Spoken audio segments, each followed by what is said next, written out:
Okay, so today we're going to be advancing in JavaScript. We will be talking about three main things. The first is conditionals. Now that you've learned about variable creation and values, you should know how to manipulate them in order to make some decisions. The second will be operators. Operators help you perform things like calculations and checks on values. And finally, we would talk about functions, how to use them, and what they do.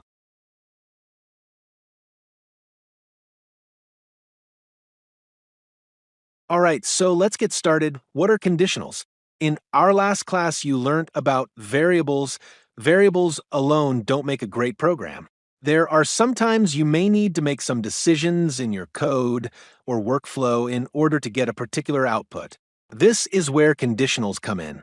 There are basically three types of conditionals in JavaScript, which are the if statement, the else if statement, and the else statement.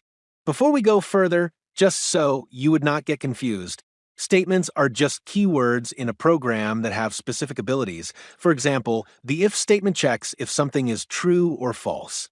All right, so let's see a practical real-world scenario example of the if and else statements.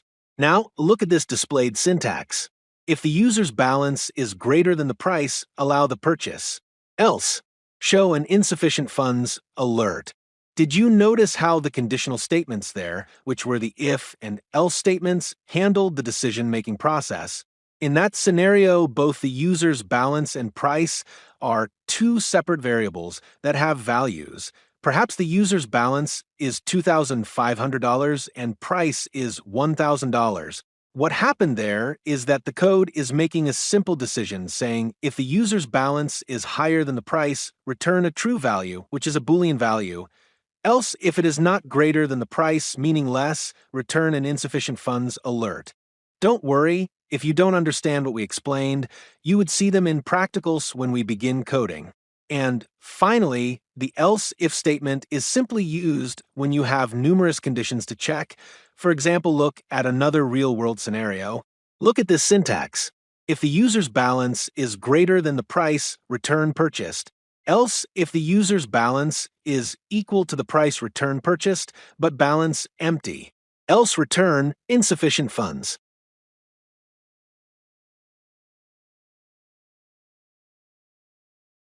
All right, now that we understand the logic behind decision-making, let's move to operators. What are operators? Whether you're coding in any other programming language, even in JavaScript, operators remain the same. Operators are like the verbs of programming. They do the heavy lifting of programming. For example, calculations, comparison, and whatnot.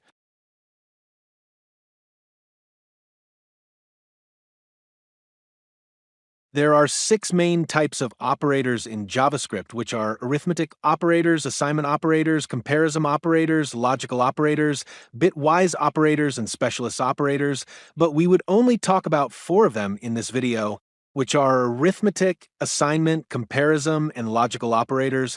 We wouldn't talk about the other two, because, for example, you might not use the bitwise operator in daily web development, as it is used in tasks such as low-level programming. So, let's get straight into it. Arithmetic operators. What are they? Arithmetic operators are used to perform the standard mathematical calculations that you know, such as addition, subtraction, multiplication, division, and modulo. Note, it is crucial to understand that operators perform actions on operands. An operand can be a value or sometimes variable, depending on how you use it. Take this syntax for example.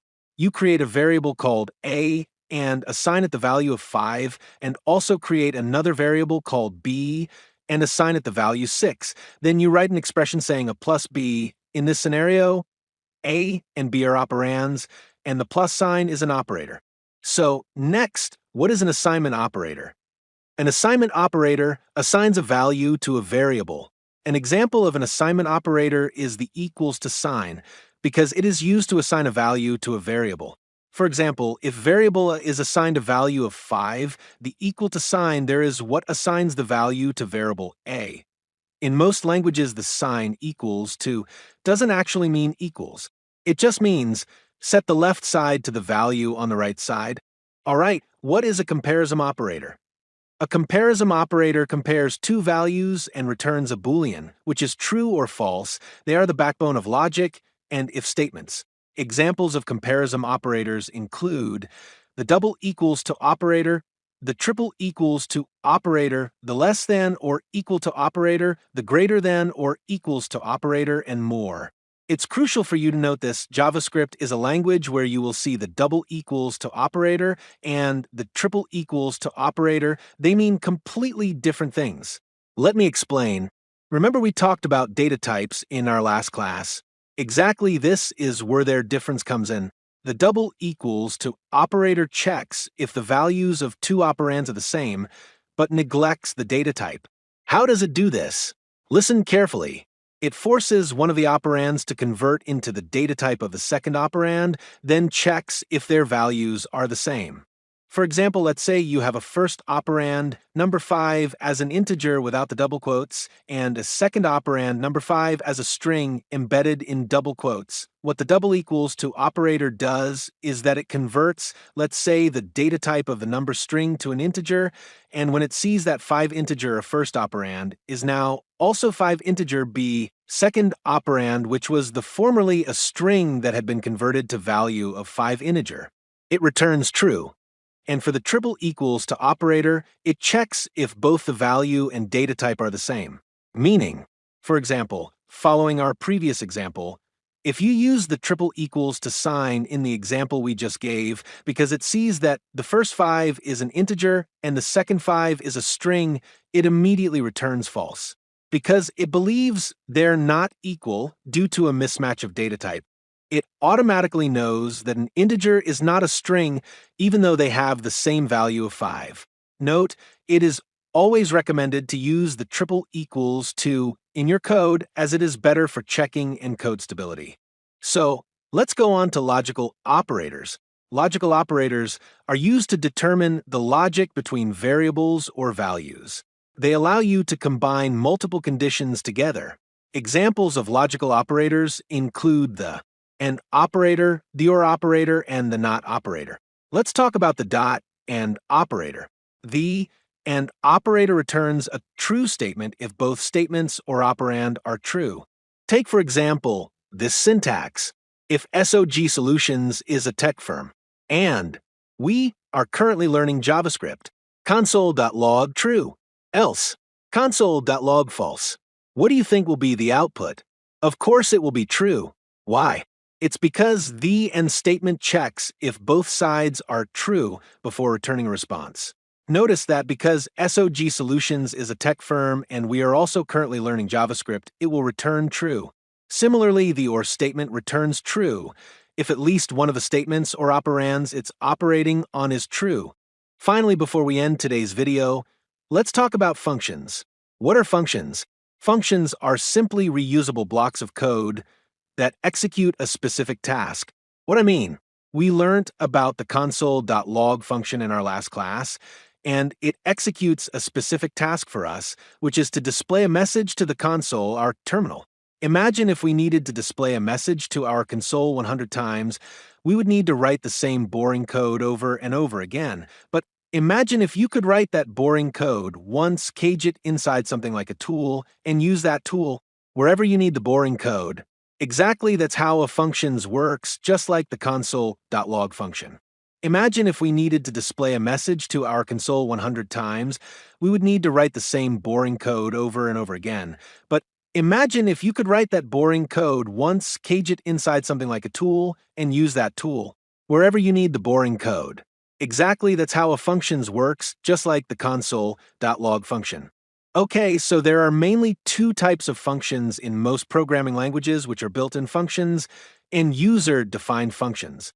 Built-in functions are functions that already exist in JavaScript's interpreter. You can call them at any time without writing customized code. But user-defined functions are the exact opposite of built-in functions. They are created by the programmer for his or her own specific usage. Then let's talk about functions, definition creation, and calling. Okay, nowadays in JavaScript, there are numerous ways you can create functions. One is the old way, which was used before ES6 came to be, The old way used a JavaScript statement or keyword, which is called the function keyword. Remember that ES6 was a JavaScript update that brought new snippets, such as the new way for writing functions like arrow functions. All right, I would show you the old syntax of writing JavaScript functions with the function keyword and how to call it with the output. Note, function calling just means starting the function to display whatever you created it for. This is its syntax. Here we use the function keyword followed by curved brackets. Those things inside the curved brackets are called parameters. Note, a function can take in any number of parameters. Also, a parameter is the variable passed into a function when you're creating it. But arguments are the values that represents those variables, meaning the parameters, and they're passed into the function to take the place of the parameters when you're calling the function. An argument can be a value or a variable. All right, here's the syntax of arrow functions. They are more modernized, and in arrow functions, the function keyword was removed, as all you need to do is to assign the function to a variable. Finally, we're done. Hooray, you made it to the end of today's tutorial. I'm so proud of you. Make sure to subscribe and see you next time. Bye. Alright, so you guys, welcome to the JavaScript coding practical, and we're going to practicalize everything we saw in the video. So today, let's just use some comments. Remember, use double forward slashes to write comments in JavaScript. So today we are going to be talking about conditionals that are used for writing. Okay, conditionals that are used for decision making. Decision. We're also going to be talking about operators, and I'll show you how to use some of these operators. And finally, we are going to be using functions. Functions. Yeah. So yeah, we said sometimes in your code, we said that in the last class we talked about variables. We said variables are we storage boxes that help you store value, but a complete syntax or code cannot be complete without these things like conditionals, because there will be a point in your code you have to make some decisions. So imagine, okay, let's quickly create a variable. Let's see, let's okay, all right, let me give you guys a scenario. Let's say there is a user, a person who goes to the to get some grocery. Yeah, he goes to get some grocery, and he has about 5,000. And what he wants to get is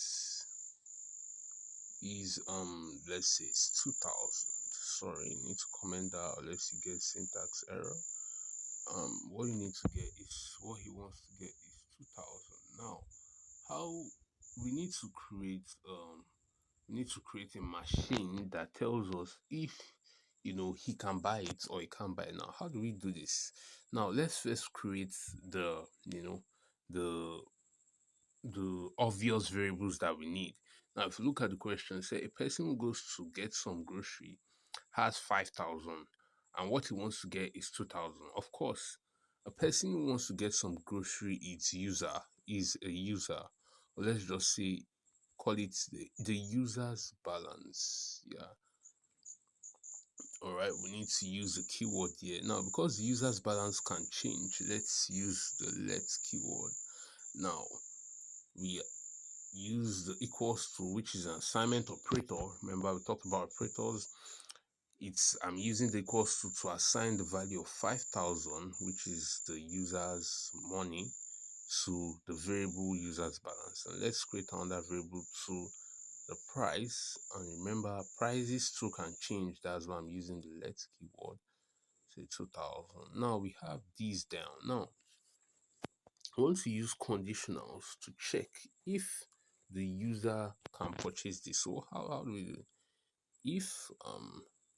If user balance, let me just write that quickly. If user balance, so that I spell that well, make sure it has to be the same spelling. Languages like JavaScript are case sensitive. So if user balance is greater than price, let me close that real quick. If users balance is greater than price, I want the program to display purchasable. Yeah, something like that. That means he can purchase it.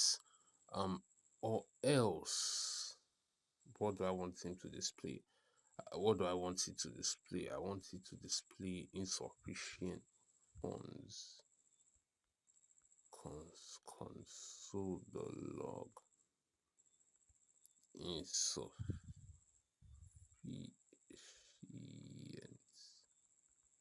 ones. All right. So now, what do you guys think will be the output of this syntax? Of course, the output of this syntax is going to be purchasable. Why? Because you can actually purchase it. Don't forget your semicolons. Remember, after every line in syntax or expression in JavaScript must have a semicolon. But you may ask, why didn't I put semicolons in this kind of places after the if and else block? It's simple because after every statement, especially after every curly bracket, you don't really need to put semicolons, except of those that actually use arrow functions. Yeah, after every arrow function, for example, you see a curly bracket, you can put, it's required to actually put semicolons. They will show you. So if I run this, the output will be purchasable. So you can see down purchasable. All right. So let's go further. So now that we understand conditionals, I'm sorry, there's still an else if. Okay, let me show you how to use the else if. Let's say you still have something you need to write. Let's say if users balance is equals to, remember we are going to use the triple equals to sign here, is equals to price. Let's just write purchased but balance empty. Yeah, console.log purchase. Sorry, I didn't spell that word. Purchase, comma, but balance. Oh, all right. Let me just try purchase but empty. Yeah, that could be good. All right. So if we run this now, you see that the output to still be purchasable because we can't purchase that. So you see that I've not put a semicolon here. Now let me run this. You can see that it's still saying purchasable. Sometimes it may still run even if you don't attach a semicolon because you know why, it's negligible, but sometimes it may lead to errors in your code. So because if you mistakenly put that semicolon, let's say somewhere you are not meant to put it, like here, it can lead to a syntax error. Yeah, can you guys see it? So let me remove that from there. Now remember that, okay, let's go to what do we need to go to again? Yeah, operators. Yeah, let's see some operators in action. Now we'll still use our variables. Let me just swipe this off. Now we'll still use our variables. Now what are operators? Operators are simply tools that perform values on operands. Now of course, let's create a new value. Let's say constant. Let's say constant answer, and I want to add these two together, the user balance plus the price. Now, and I want it to console.log the answer on my function to console the log the answer. So remember why I'm not putting curly brackets here like this and like this. Wow, because I am printing a variable. So the variable doesn't need to, you don't need to add console double quotes for a variable because it's not a string. Yeah, so if I run this, you can see the output is 7,000. So here in this scenario, the two user balance and price are operands, while the plus is an arithmetic operator. There are still other types of operators like comparison operators. Okay, let's look at this syntax here. Now, for example,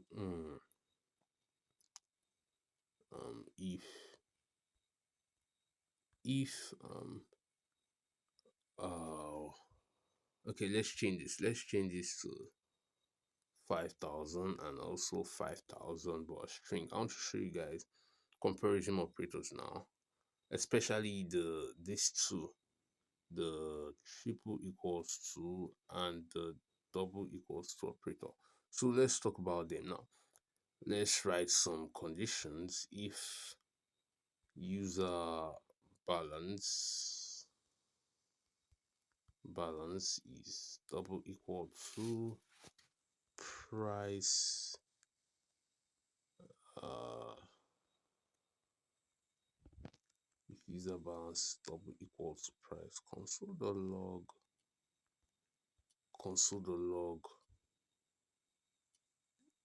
true, else console.log. Right, that's cool. Else console.log.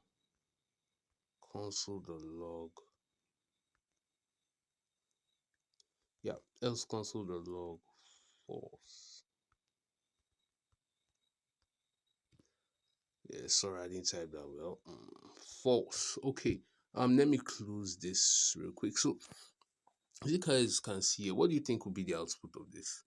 You know, remember that we said the double equals to sign is not that strict. It only checks if values are the same and neglects the data type. So what it's going to do is that you see it may convert the variable price value. You know, the variable price has a string value of 5,000. So it's going to remove that string. And when it removes that string and sees that automatically the string is no more there, and what is left is 5,000 as an integer. And it checks the user balance that is also 5,000 that is there, it automatically returns true because it sees that both of them are 5,000. So you guys can see. But if we should change this and see in the case of the triple equals to sign, the triple equals to sign is more strict. It checks for both data type and value. Here is going to see that immediately that the price is of a different data type. So which is a string and user balance is integer, so it's going to return false. So hope you guys can see false down. Console output false. And the first one, console output true. Exactly. So that is the difference between those two. So there are other comparison operators like greater than, yeah, false. If user balance is greater than price, false. Now, why is this saying false? Because they're of different data types. Let me just remove this and write, let's say something like 6,000 here. Or let's make this 6,000 and make this 1,000. Now it will return true. Exactly. So there's still more um types of comparison operators, but let's talk about the logical operator. Now, what is the logical operator? Um, the logical operator are operators that are used to perform logical operations on values. For example, let's look at this. So, if user balance and this is there is AND operator. The AND operator takes two values and evaluates if they are true. Two operands and evaluates if they are true. If they are true, it returns true, else it returns false. We also have the OR operator. So here we're going to practice the AND operator. So let's say if user's balance is, let's say, equal to all right, let's see if we can use triple equals to, if user's balance equals to 6,000, which is it's 6,000, and price is equals to 1,000, and price equals to 1,000. Console.log true. You see that the output, sorry, there's meant to be 3 equals to there. The output is going to be true because the user's balance 6,000 and the price is 1,000. So you can see that it's ran true. Now, because of that, that is the use of the AND operator. It checks if two values are true. But imagine if we remove 10 here, it's 100. This is going to evaluate to false. because they are not true. Yeah, so those are the use of logical operators. So let's quickly talk functions. Now, what are functions now? I gave a scenario that a function is a block of code that is used anytime you want to perform a lot of boring tasks. You can use it once. So there are old ways of creating functions with the function keyword before ES6. And when ES6 finally came, there came new ways of creating functions, such as the arrow function. So um how do we create functions now? It's simple. We just go about using the function keyword.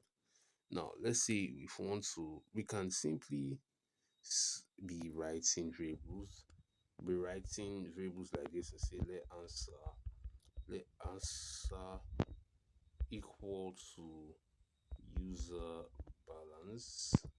Let's say we need the answer variable or answer value balance. You can see it here. Sorry, this must come after. Sorry, plus price and write this. All right. So what does this give us? Let's say we need to console the log to the console. Let's say answer. So when we run this, we get 7,000. But then now imagine writing these two things every time you need the value of, let's say, 7,000 in your code, or you need to add two numbers again. You now write, let's say, let's user one balance. Thus, you guys just look at what I'm doing. Let user one balance equals to 5,000, and let's price, you need to take the values of another user. Let price equals to 25, and you now write again that let's answer 2 equals to user balance plus price 1.